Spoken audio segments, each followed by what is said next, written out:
queridas, a paz, um prazer estar aqui, que dia maravilhoso. Deus falou comigo desde o início que eu cheguei aqui e eu não esperava, né? Nós temos um pensamento e Deus vem e surpreende a gente muito mais. Até no sorteio da Nath, eu falei, meu Deus, né? Que presente, foi providencial. Então, o Senhor, Ele cuida de nós em todos os momentos. Então, hoje eu vou me apresentar. Meu nome é Simone Salomé, eu sou mentora de mulheres, psicanalista cristã, e eu guio mulheres a ressignificarem a sua história, trabalharem a sua autoestima e se tornarem protagonistas da sua história. Tá? Eu tenho um método chamado Transformação. Esse método foi desenvolvido por mim e eu fui a primeira cliente desse método. E eu poderia vir aqui hoje falar a respeito de autoestima, autoconhecimento, né, a inteligência emocional da mulher, mas o tema que foi colocado hoje me fez tocar com as meninas de trazer o meu testemunho aqui, porque tudo isso já foi colocado de uma maneira maravilhosa em todos os temas, né? Nós somos um espírito, que temos uma alma, habitamos um corpo, e tudo precisa estar em harmonia, e tudo aqui foi colocado assim, com maestria, para que as coisas caminhem bem. Porém, eu senti a necessidade de trazer o meu testemunho pessoal. Hoje eu estou assim, né? Sorridente, estou toda arrumadinha, né? Falando aqui para vocês. Também estou nervosa, estou começando a palestrar. É desafiador e eu indico, desafie-se, porque quando nós nos colocamos a fazer algo diferente, a tirar algo melhor da nossa vida, é dolorido, mas é tão gostoso quando a gente consegue, quando a gente começa a caminhar, né? Estava vendo a minha linda aqui, eu conheci ela há algum tempo, mas quanta evolução, né? E ela assim palestrou de uma maneira assim, que eu fiquei encantada, eu fiquei tocada, tocou minha alma, meu coração, e ela se desafiou. Hoje eu estou aqui também, minha querida também se desafiou. Desafios. Tem uma frase minha que eu trouxe para a minha vida que eu falo: se você não decidir ser a mulher que você escolheu, jamais você será a mulher. Vai viver, na verdade, aquilo que você deseja viver. Se você não decidir ser a mulher que você escolheu, jamais você viverá aquilo que você deseja. Então é realmente necessário que você faça um esforço no ponto A e venha para o ponto B. Então eu estou aqui. Você a primeira passar e está comigo. Essa era eu antes. Essa era eu em 2016. Eu havia sido. Eu tinha me separado, vamos colocar assim. Eu tinha me separado, a nossa empresa havia quebrado. A separação ela foi muito triste, foi muito vexatória. A empresa fechou também de uma hora para outra. Foram muitos credores na porta, muita oficial de justiça na porta, muita vergonha. Foi traumático. Eu tinha meus filhos pequenos, a minha filha estava com 12, o Pedro com 4, né? 3 para 4 anos, e eu não sabia o que fazer. Antigamente eu era funcionária pública, eu era secretária de uma supervisão de saúde e abri mão de tudo para viver o meu casamento. Mas eu vou voltar um pouquinho antes para vocês entenderem essa mulher aí. Por que eu quis dar o meu testemunho? A palavra vai falar, em Salmo, se eu não me enganada, 139, versículo 14, que nós somos feitos de maneira maravilhosa. Deus, Ele nos ama muito. E o inimigo das nossas almas procura falar que não, às vezes de um ventre. Nem sempre um pastor, um profeta falando, olha, seu filho escolhido desde o ventre, o inimigo tentou destruir, mas ele está aqui. Então o inimigo ele tenta fazer com que você acredite que você não tem valor, que você não vai prosperar. E eu sofri isso desde a minha infância. Na minha escola, eu fui para um bairro, eu morei num bairro, na minha época, 45 anos atrás, que ele era um bairro branco. Então, quando eu ia para a escola, eu sofria preconceito. Mas não era de uma pessoa, era de uma sala inteira. Eu ia para o recreio, eu apanhava do pré, eu era do primeiro ano, eu apanhava do pré. Juntavam meia dúzia e me batia. Dentro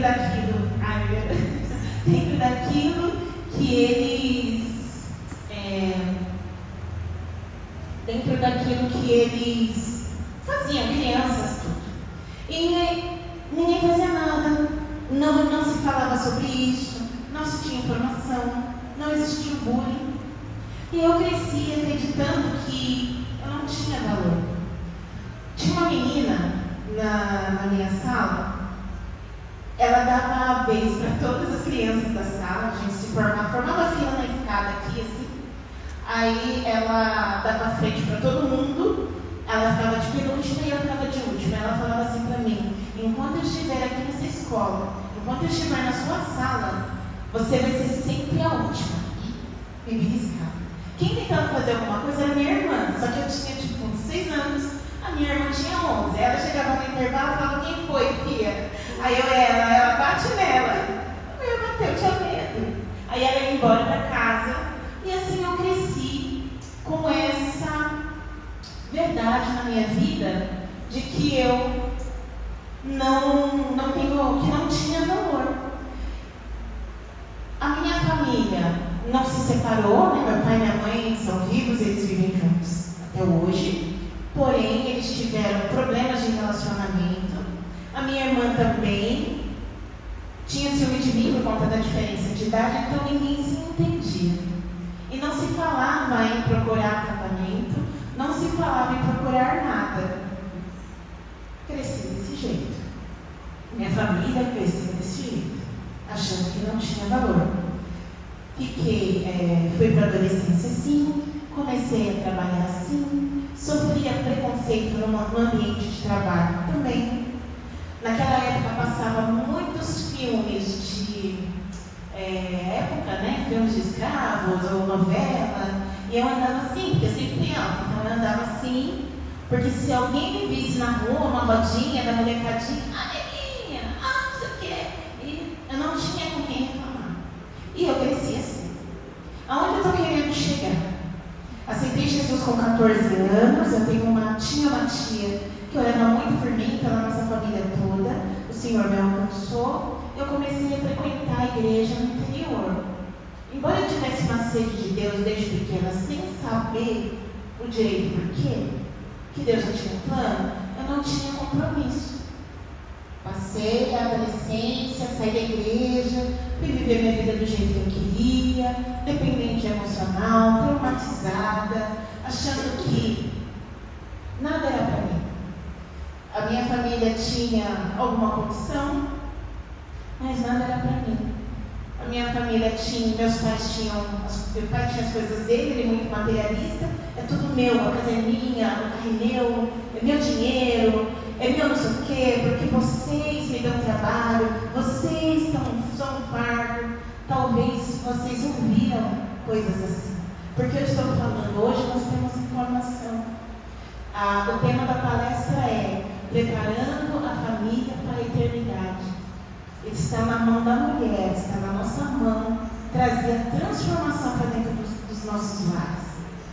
Então, de repente, não deu para começar direito, não tem problema.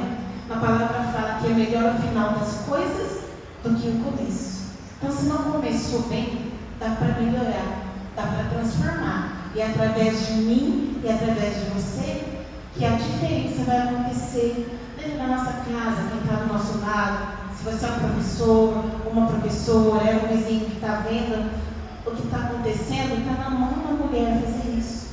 É a é o governo, é o carinho, é o aconchego. Quando a gente casa, sai da nossa casa, vai fazer visita para os pais, aonde que nós vamos? Vamos lá na casa da mãe? Então tá. Vamos lá na casa da avó? Meu pai está lá. Mas vamos na casa da avó? Vamos na casa da mãe? Por quê? Nós trazemos essa união, nós trazemos esse elo. Então eu quis trazer hoje essa visão mais espiritual para que vocês pudessem adaptar de acordo aí com a vida de vocês esse olhar. Então eu cresci dessa maneira como eu falei, muito insegura, achando que eu era horrorosa, achando que eu era um lixo. Eu não estava daquele jeito ali ainda. Eu era arrumadinha, né? Novinha. Se eu trabalhava, pagava as contas, ia pro shopping, gastava. Era só isso que eu fazia.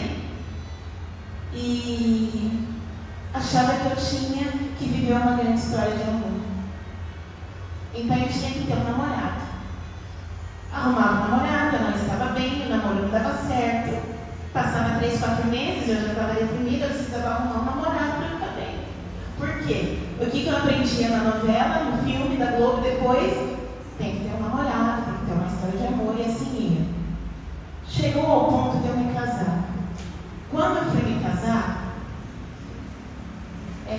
eu achei que eu ia resolver todos os problemas da minha vida. Era um príncipe, era um gentleman, abria a porta, não reclamava de nada. Ele era lindo, maravilhoso. E eu falei, vou casar com ele. E eu botei na minha cabeça que ia casar com ele. Foram 10 anos da minha vida.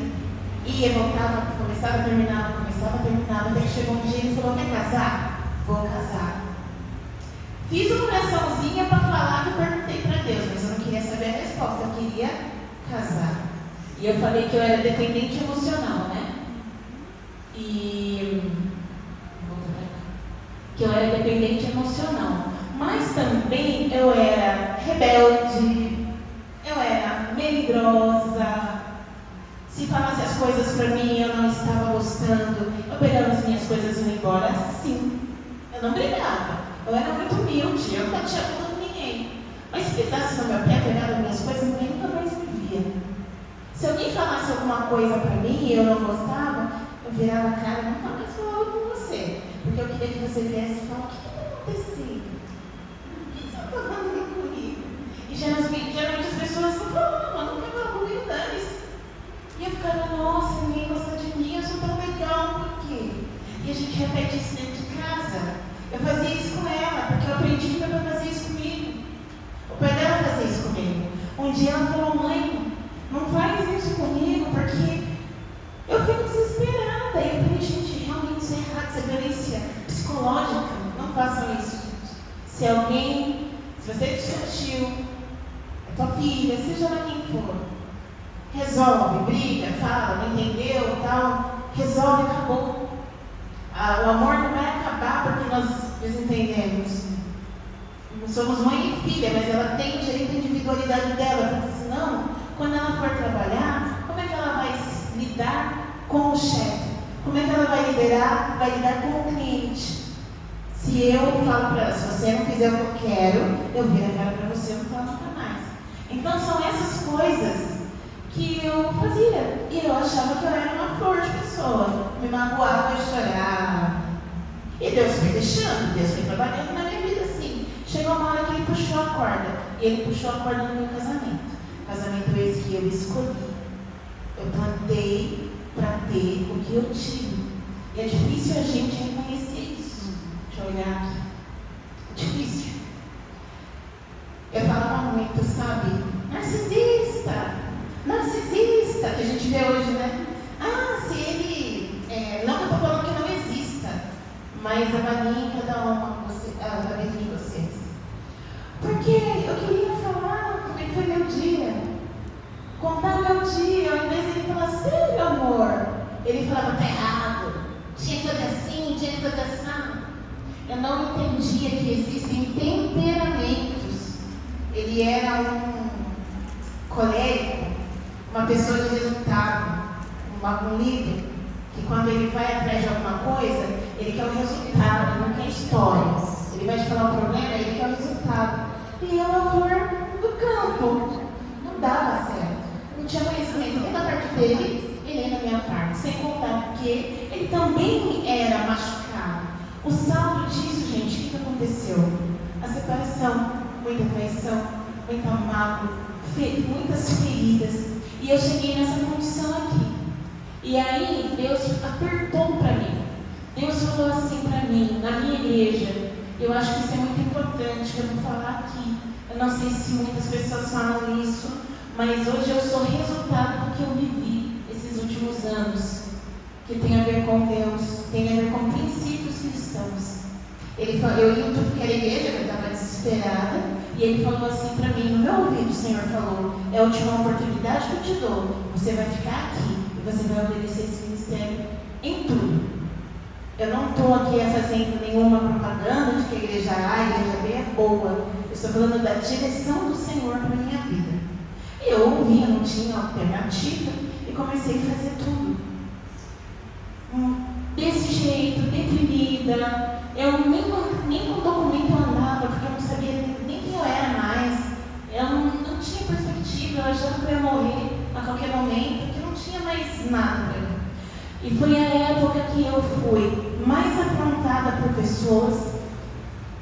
Eu tive que cantar, tendo vergonha de cantar, não sendo cantora, afrontada, cara a cara, e tendo que subir para cantar, para louvar, porque o Senhor me colocou para fazer isso. Eu tinha medo das pessoas, eu tinha vergonha das pessoas, tinha que fazer uma reunião, limpar a igreja, uma reunião de obreiros, eu não ia porque eu tinha vergonha das pessoas. As pessoas vinham e não conversavam comigo, não era legal estar do meu lado, porque estava escrito na minha cara: deserto, fracasso. Ninguém quer estar do lado de alguém assim. As pessoas tinham vergonha. Eu passava e eu via pessoas assim: meu Deus, tem misericórdia dessa mulher. Eu e meus filhos. Essa aqui, tadinha, ela falava, você achava a pior bolacha do pacote, espremida, amassada. Assim, dá para olhar para a minha foto no cenário, a cara de desânimo, de desesperança. E eu chorava muito. E eu ia falar com o meu pastor: ora por mim. Ele falava assim: olha, você está chegando agora, eu não te conheço. A palavra do Senhor, ela é clara. Eu não vi nenhum justo mendigar o pão. Se você está passando por alguma coisa, você deve ter feito alguma coisa também. Então você vai sentar e você vai ouvir a palavra. Senhor, meu Deus! Tinha ele aqui, ó. Se for embora, acabou para você. Deus falando. E o pastor nascendo. Aí eu sentei. Fui sendo ministrada, chorava. Até um dia eu falei para ele: pastor, bispo na época, né? Bispo, Jesus está embaçado. Até hoje ele tira sarro de mim. Eu falei: por quê? Parece que eu estou num campo do exército. Parece que eu entrei para o exército.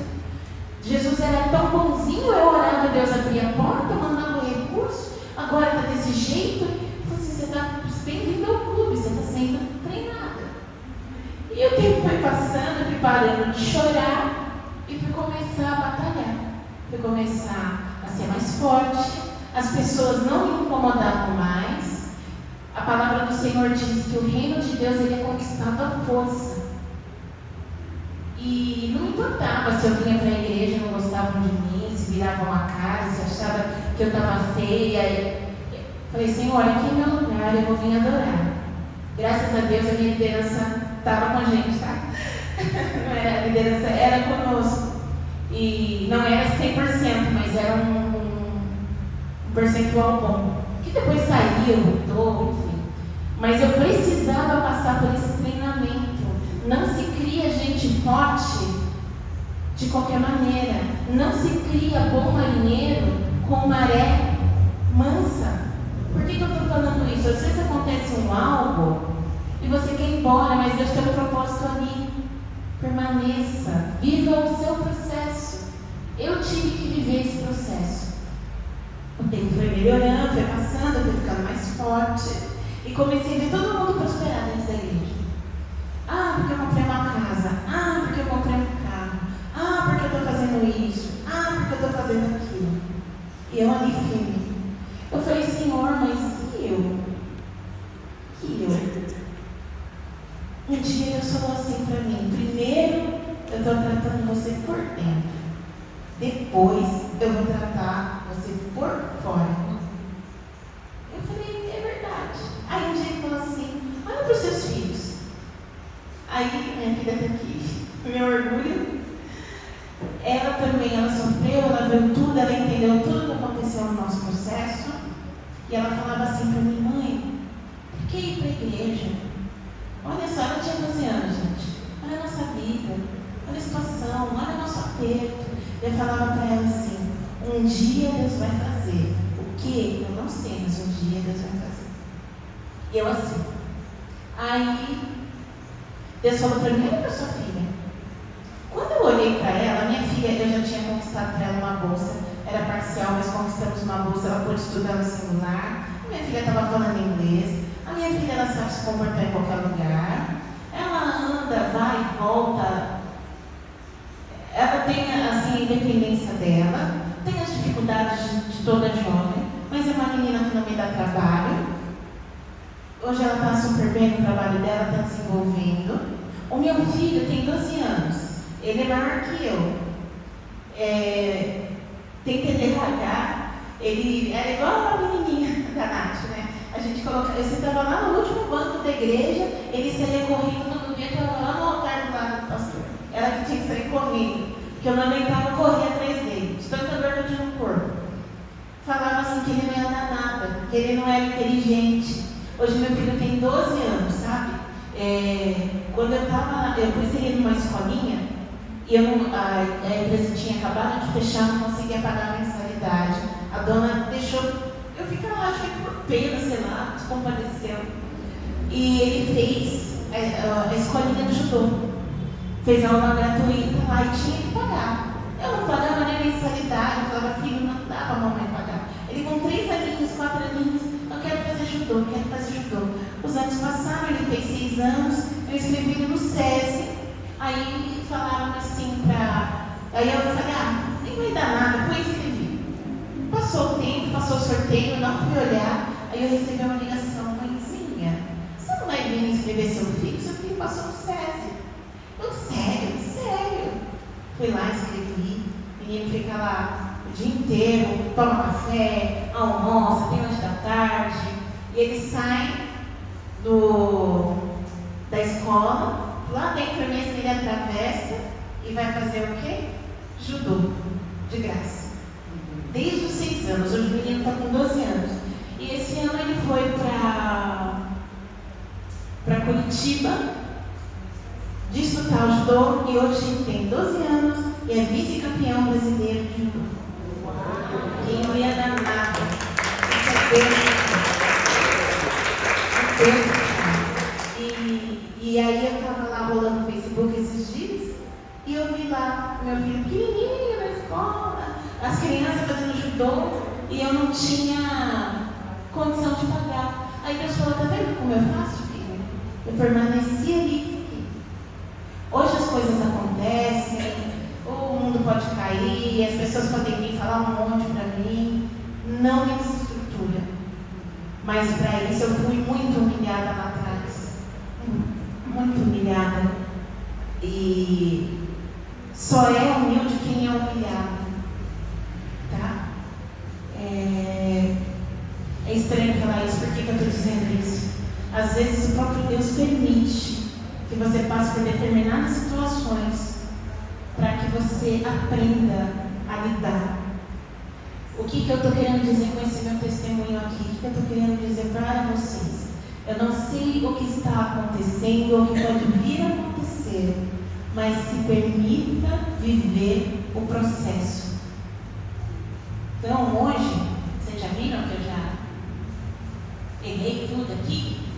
Essa sou eu. Num podcast que eu nem imaginaria que ia, através de um café de negócios, né? Que nós somos. Eu conheci a minha mentora. Deus falou que ia preparar uma pessoa para que me desse visibilidade, me desse voz. Eu apresentei essa pessoa para esse café de negócios, consegui levar esse negócio para Cuiabá e eu fui convidada para ir para Cuiabá. E eu fui. Hoje eu sou líder do café lá em Cuiabá, junto com a minha. E eu participei ali de um podcast e pude fazer as gravações. Então, naquela mulher que o Senhor falou assim para mim, em 2016, você vai passar por um vendaval muito grande. Se você for fiel a mim, eu vou te honrar muito. Vai ser um dos maiores testemunhos da igreja. Mas você tem que ser fiel. Amém, Senhor. Ele já tinha falado aqui para mim, né? Se sair, você está lascada. Nós dois só ali. Eu falei, amém. Então, nesse decorrer, ele fez. Eu fortaleci o meu espírito, né? Nós somos um espírito que tem a alma, onde estão as nossas emoções, e habitamos no corpo. Aí, lá atrás, me disseram também que eu estaria atrás de um exército de mulheres, que eu ia ajudar mulheres. E eu falei, Senhor, como que eu vou ser essa mulher? Eu quero ser essa mulher. Mas como que eu vou ser essa mulher desse jeito? E o Senhor falou para mim, vai estudar. Faz assim, assim, assim. Ele me deu os caminhos. E eu fui seguindo e fui estudar. Me tornei psicanalista, fortaleci as minhas emoções, fiz as minhas mentorias, fiz o meu acompanhamento e hoje eu estou aqui. Não estou pronta, porque no dia que eu estiver pronta, o Senhor me recolhe. Eu estou em processo de transformação, mas hoje eu já consigo viver algo nesse jeito. Se eu tivesse daquela forma ali, poderia me cobrir de ouro, que eu não ia render nada, eu ia perder tudo, ia parecer estar fantasiada, porque antes de você ter qualquer coisa, você precisa ser. Não adianta pôr 1 milhão de cobrir de ouro. E hoje eu consegui chegar nesse meio. E por que eu fiz questão de dar esse testemunho meu, falar para vocês? Porque vocês têm 2 caminhos. E o Senhor fala que tem o caminho da bênção e tem o caminho da maldição. Só que Deus, ele é tão maravilhoso que ele fala assim, escolhe o caminho da bênção para que vá bem. Então hoje eu venho dizer para vocês, queridas, escolha o caminho da bênção. Tem determinados milagres que você consegue assim, cura, Deus dá a casa, Deus dá o carro, alguém te abençoa, você muda a sua vida. Agora tem determinados tipos de milagres que é um processo. E eu lembro que quando, lá naquela época que eu me separei, eu falei assim para o Senhor, eu falei, Senhor, o meu marido foi embora, mas eu vou ficar. E eu quero que meus filhos vejam que vale a pena te servir. Eu quero que meus pais vejam que o Senhor vai fazer na minha vida. E eu não vou esquecer de onde o Senhor me tirou, porque o meu foco é o homem, né? Eu colocava a minha força, a minha confiança no homem de carne, mas não em Deus, porque eu não podia ver Deus. Então eu aprendi a ter essa fé racional e servir ao Senhor. E por eu ter passado todo aquele meu processo, às vezes, muitas vezes sem entender, que foi meio amargo, que foi desafiador, hoje eu posso estar aqui falando com vocês. Eu pude ir para Cuiabá, fazer uma viagem, palestrar lá em Cuiabá, conhecer outras pessoas. Meu cartão está seguindo aí. Deus permitiu, mas por quê? Eu vivi o processo. Se eu tivesse abandonado isso lá atrás, e isso é todo dia, tá? Porque o vaso ele está na mão do oleiro. Se a gente se distrair só um pouquinho, o vaso se quebra na mão do oleiro. Não é o oleiro que quebra o vaso se quebra. Ele tem que morrer e fazer tudo de novo. Então eu venho passar esse alerta. Tudo isso que está colocado aqui, né, pelas minhas amigas, é extremamente necessário e faz parte do processo. Mas se nós não honrarmos ao Senhor e não colocarmos a nossa vida, a nossa confiança Debaixo da potente mão do Senhor, a gente não consegue vencer. Amém? Então, basicamente era isso que eu queria falar. Está aqui meu Instagram, o meu WhatsApp. Ele é fácil de seguir, é Simone Salomé Psicanalista. Se vocês quiserem me seguir. As 5 primeiras que me seguirem lá, me falarem no direct, AD Mauá, eu vou dar uma avaliação diagnóstica para vocês de presente. As 5 primeiras, se houver alguém interessado, é só mandar um direct para mim. AD Mauá, eu vou saber que é daqui, tá bom? Muito obrigada pela oportunidade e que o Senhor abençoe muito a vida de vocês.